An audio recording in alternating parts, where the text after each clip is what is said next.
Hello everyone, my name is Alam Khan. Welcome to my YouTube channel Khan Sir Mess. This is my second video. Last video में हमने exercise 4.1 के कुछ basics देखे थे, quadratic equation का कुछ introduction पढ़ा था। उसमें हमने क्वेश्चन नंबर 1 में भी जो 4 क्वेश्चन थे वो हमने सॉल्व किए थे। यहाँ पर मैं क्वेश्चन नंबर 2 के चारों पार्ट कराऊंगा। क्वेश्चन नंबर 2 के जो 4 क्वेश्चन है वो पूरे कराएंगे और इस एक्सरसाइज 4.1 को फिनिश करेंगे। तो ठीक है, करते हैं start. Question number 2, represent the following situations in the form of quadratic equations. आपको इसमें 4 क्वेश्चन है क्वेश्चन 2 में, और आपको इसे रिप्रेजेंट करना है इन सारी सिचुएशंस को किससे? क्वाड्रेटिक इक्वेशन से। क्वाड्रेटिक इक्वेशन हम फर्स्ट वीडियो में देख चुके थे, a x square plus b x plus c is equal to 0 की फॉर्म बनानी है आपको इन सारी सिचुएशंस की। तो क्वेश्चन नंबर 1 देखते हैं। The area of a rectangular plot is 528 metre square. The length of the plot in metres is 1 more than twice its breadth. We need to find the length and breadth of the plot. ठीक है, आपको represent करना है इस situation को। देखिए, आप इस तरह के क्वेश्चन हम करते कैसे हैं। आपको रेक्टेंगुलर प्लॉट का एरिया दे रखा है, और ये चीज़ कई बार बार आती है मैथ्स में कि एक चीज़ आपको दे रखी होगी और वो किसी के रिस्पेक्ट में दे रखी होगी। जैसे यहाँ लेंथ जो है वो ब्रेथ के रिस्पेक्ट में दे रखी है। Length is 1 more than twice its breadth. Breadth जो यहाँ पर अगर मान लीजिए ब्रेथ में एक्स मान लूँ, ठीक है, तो जो लेंथ है वो ब्रेथ में कितने 2 टाइम्स प्लस 1, ब्रेथ के 2 टाइम्स से 1 मोर ज़्यादा है, यानी एक ज़्यादा है। तो आप, ये मैथ्स में बार बार यूज़ होता है कि एक चीज़ होगी और वो किसी दूसरे के रिस्पेक्ट में दे रखी होगी। ओके, तो जिसके रिस्पेक्ट में दे रखा है उसको आप कुछ लेट कर लीजिए। यहाँ जैसे एक्स ब्रेथ हो गया तो लेंथ कितनी हो गई? Twice plus 1। ठीक है, एक ज़्यादा है ना, तो आप ब्रेथ में 2 इंटू एक्स प्लस 1 करेंगे, तो आप वही कर सकते हैं। तो जिसके रिस्पेक्ट में दे रखा है, यहाँ रिस्पेक्ट में किसके दे रखा है? इट्स ब्रेथ, ब्रेथ के रिस्पेक्ट में दे रखा है। तो let the breadth of, let the breadth of plot, इसकी ब्रेथ मान लीजिए मैंने एक्स मीटर मान ली। ओके, तो लेंथ कितनी हो जाएगी? लेंथ होगी twice plus 1, 2x plus 1 metre. Okay, इतनी हो जाएगी लेंथ। अब area, okay, area of rectangular plot, area of rectangular plot कितना दे रखा है? 528। कितना दे रखा है? 528। जैसे कि हम सब जानते हैं कि कोई भी रेक्टेंगुलर शेप हो उसका एरिया क्या होता है? लेंथ इंटू ब्रेथ होता है। ओके, तो आप लिख सकते हैं length into breadth is equal to 528। यहाँ एल कितना है? 2x प्लस 1, और ब्रेथ कितना हो जाएगा? x हमने माना था, इज इक्वल टू 528। अब इसको मल्टीप्लाई कर दीजिए, 2x square plus x is equal to 528। इसकी मल्टीप्लाई x से हुई तो 2x स्क्वायर, और 1 की x से तो x। ओके, बाकी हम क्या कर सकते हैं इसमें? 2x स्क्वायर प्लस एक्स, ये 528 है, राइट साइड इसे लेफ्ट साइड लाएंगे तो इसका साइन चेंज हो जाएगा। अब ये प्लस का है तो इधर आके किस में हो जाएगा? Minus 528 is equal to 0। तो ये क्वाड्रेटिक इक्वेशन बन गई। ये किसकी फॉर्म है? A x square plus b x plus c is equal to 0 की फॉर्म है। तो आप लिख सकते हैं it is the required quadratic equation.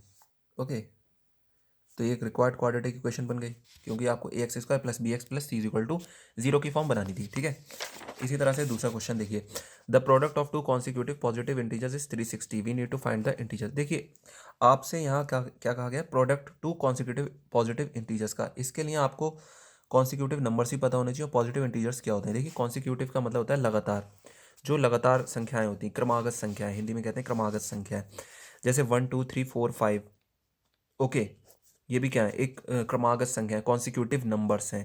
क्यों? क्योंकि इनका गैप इक्वल है। यहाँ भी गैप 1 का, यहाँ भी 1 का गैप, यहाँ भी 1 का गैप। तो ये सब क्या होगा? Consecutive numbers. देखिए, 2 5 8 11 ये भी कॉन्सिक्यूटिव नंबर्स हैं। क्यों? क्योंकि इनमें गैप इक्वल है, 3 का गैप है, यहाँ भी 3 का एंड यहाँ भी 3 का। तो ये सब क्या कहलाते हैं? कॉन्सिक्यूटिव नंबर्स कहलाते हैं। अभी मैंने इंटीजर्स की बात नहीं की है। अब देखिए, इंटीजर्स क्या होते हैं। इंटीजर्स में लोगों को बहुत कन्फ्यूजन होता है, तो मैं आपको बता दूं कि मान लीजिए ये नंबर लाइन है।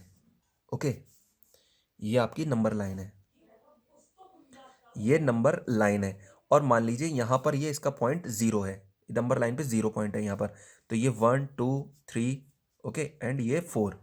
तो राइट साइड में नंबर लाइन पर क्या होता है? माइनस में होते हैं नंबर्स, यानी -1 -2 and -3 and -4।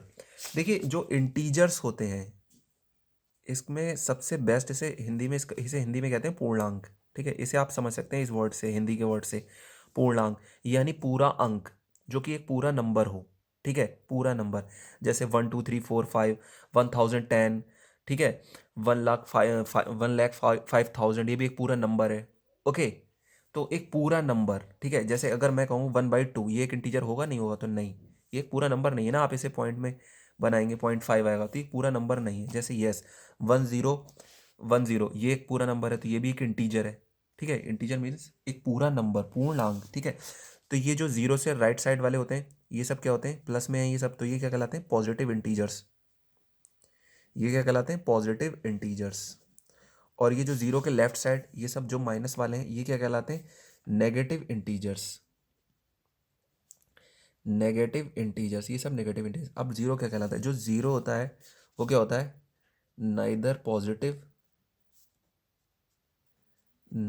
Positive nor negative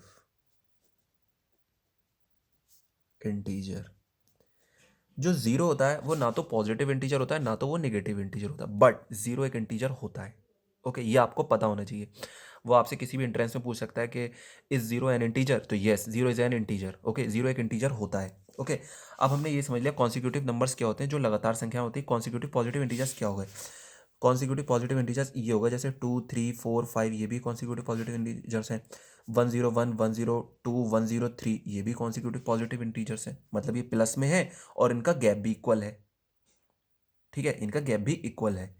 देखिए वैसे भी पॉजिटिव इंटीजर्स आपको कॉन्सिक्यूटिव लेने हैं, कॉन्सिक्यूटिव पॉजिटिव इंटीजर्स, यानी 1 1 का ही गैप होना चाहिए। तो अब मैं डायरेक्ट इस क्वेश्चन को सॉल्व करता हूँ।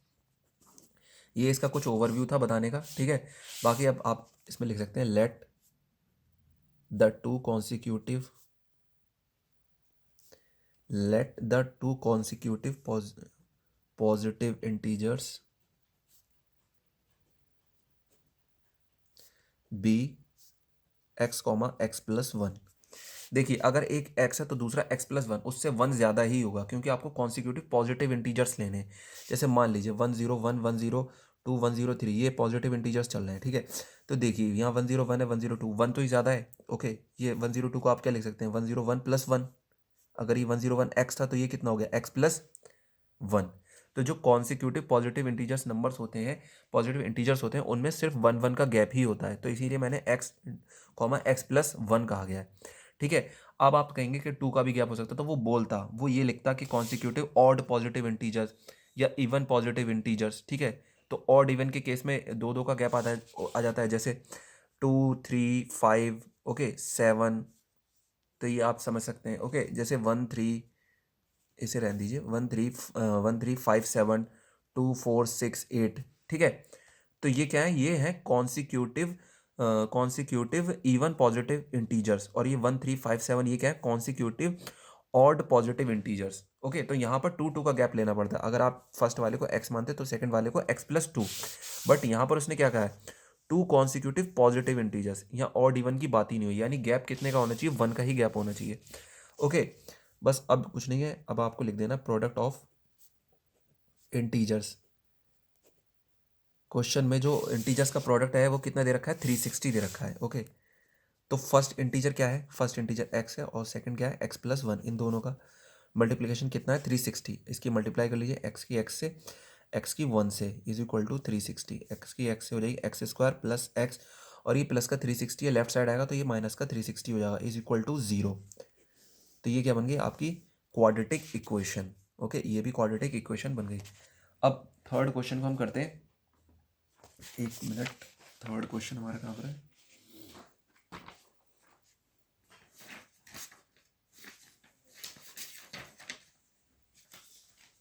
वेट, देखिए क्वेश्चन नंबर थर्ड करना था हमें।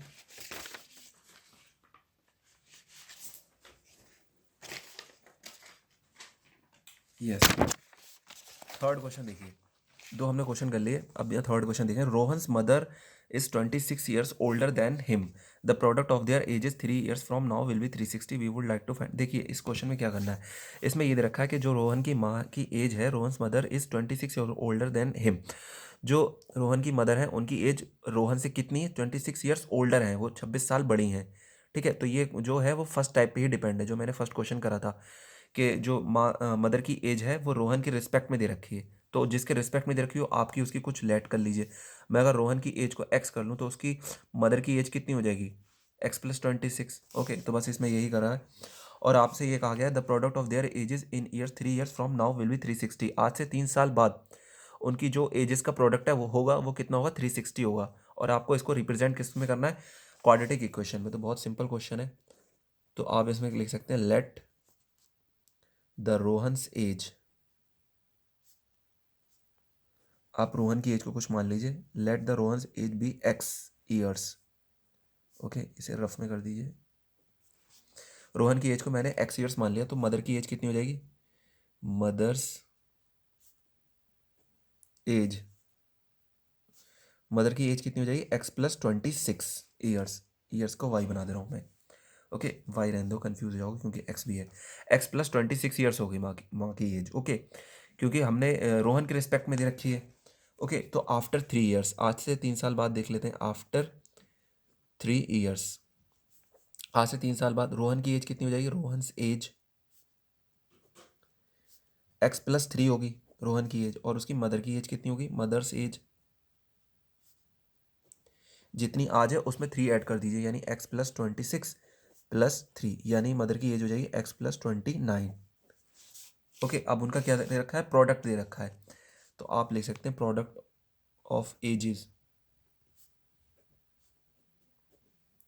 प्रोडक्ट ऑफ एजेस कितना दे रखा है, 360 दे रखा है, यानी उन दोनों की एज का मल्टीप्लिकेशन कर दीजिए, बट 3 साल बाद कीजिए, लिखा हुआ है ना, the product of their ages 3 years from now, आज से 3 साल बाद।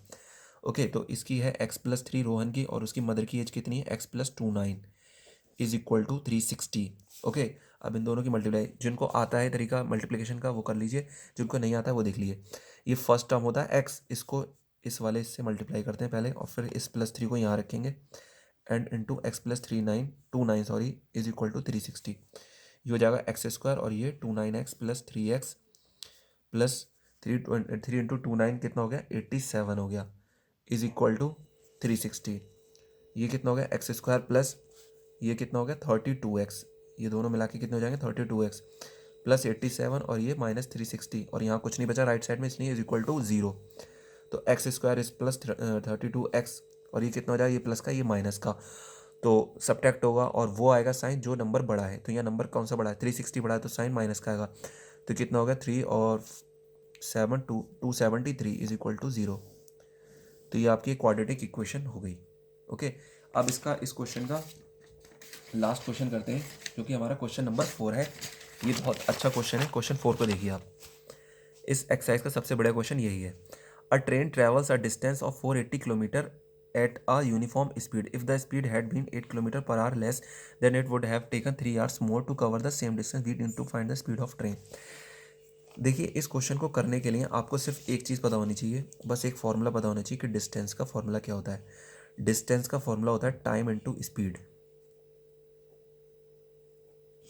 टाइम इनटू स्पीड मतलब टाइम और स्पीड का मल्टीप्लिकेशन क्या होता है, distance, d is equal to ST। ठीक है, स्पीड इनटू टाइम। तो अगर आप यहाँ से टाइम निकालना चाहेंगे तो वो कितना हो जाएगा, डिस्टेंस अपॉन स्पीड, और अगर आप स्पीड निकालना चाहेंगे तो वो क्या हो जाएगा, डिस्टेंस अपॉन टाइम। ये दो चीज़ें बार बार बच्चे इसमें कंफ्यूज हो जाते हैं, तो इसका आप बेसिक से d is equal to ST याद रखना। ठीक है, इससे आप टाइम भी निकाल सकते हैं। ध्यान रखना डिस्टेंस जो है वो हमेशा न्यूमरेटर में होगा। ओके, तो इसमें देखते हैं, इस क्वेश्चन में दो कंडीशन है। एक train travels a distance of 480 kilometre at a uniform speed. एक ट्रेन है जो 480 किलोमीटर की डिस्टेंस कवर करती है, किससे, एक यूनिफॉर्म स्पीड, एक समान चाल से। मतलब एक कोई फिक्स स्पीड होगी 40 की, 50 की, 60 की, कोई स्पीड से एक ट्रेन यूनिफॉर्म स्पीड है जो कि चेंज नहीं होती है, 480 किलोमीटर की डिस्टेंस कवर करती है। ये फर्स्ट कंडीशन है। ठीक है, तो मैं इसमें लिख सकता हूँ लेट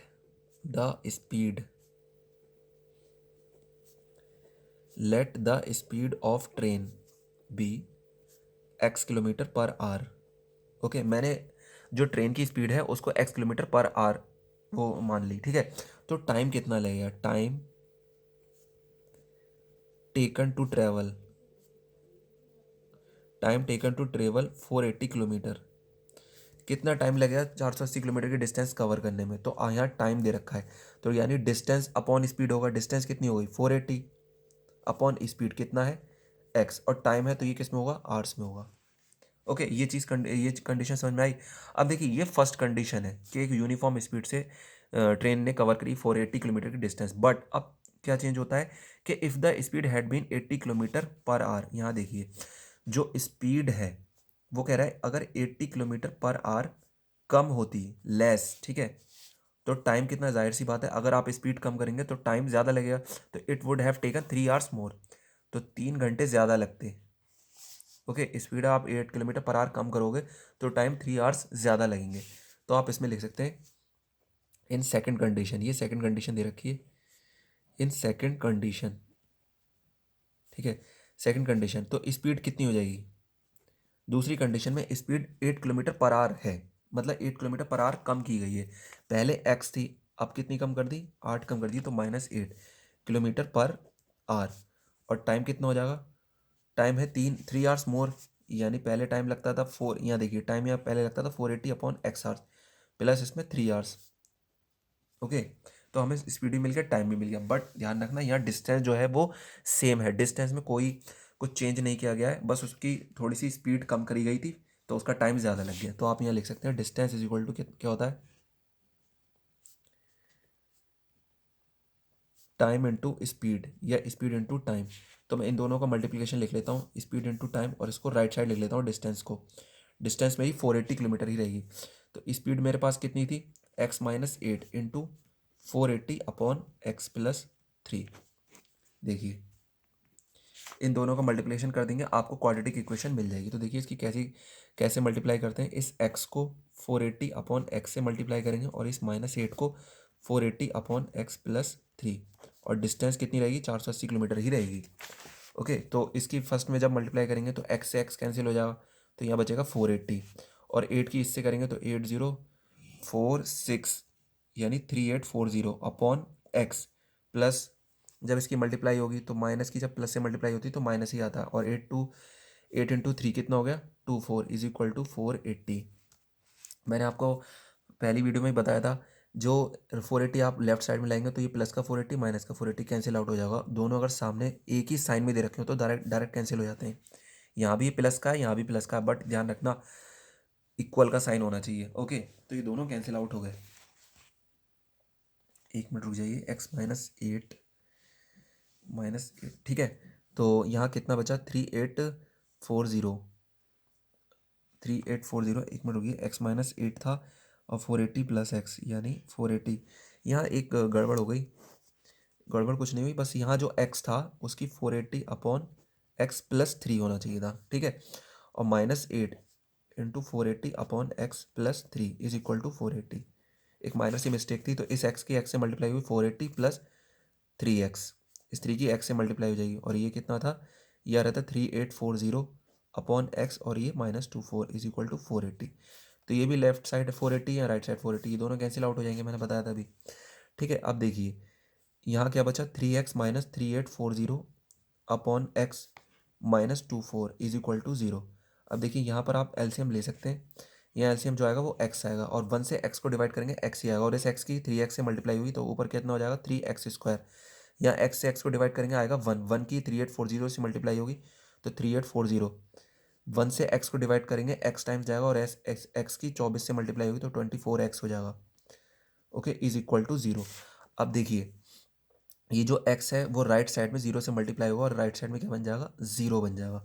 तो यहाँ पर क्या बना, 3x² माइनस 3840 -24x। ठीक है, अब आप देखिए ये क्या जो नंबर है वो 3 से डिविजिबल है, यस 3 से डिविजिबल है, ये भी 3 से डिविजिबल हो जाएगा, ये भी 3 से, तो पूरी इस इक्वेशन को 3 से आप डिवाइड कर दीजिए, तो यहाँ कितना हो जाएगा, x² माइनस 312/24 यानी 80 minus 8x is equal to 0। अब इसको ऑर्डर में लिख दीजिए, तो अगर मैं इसको ऑर्डर में लिखता हूँ तो मेरे पास क्या हो जाएगा, x² minus 8x minus 1280 is equal to 0।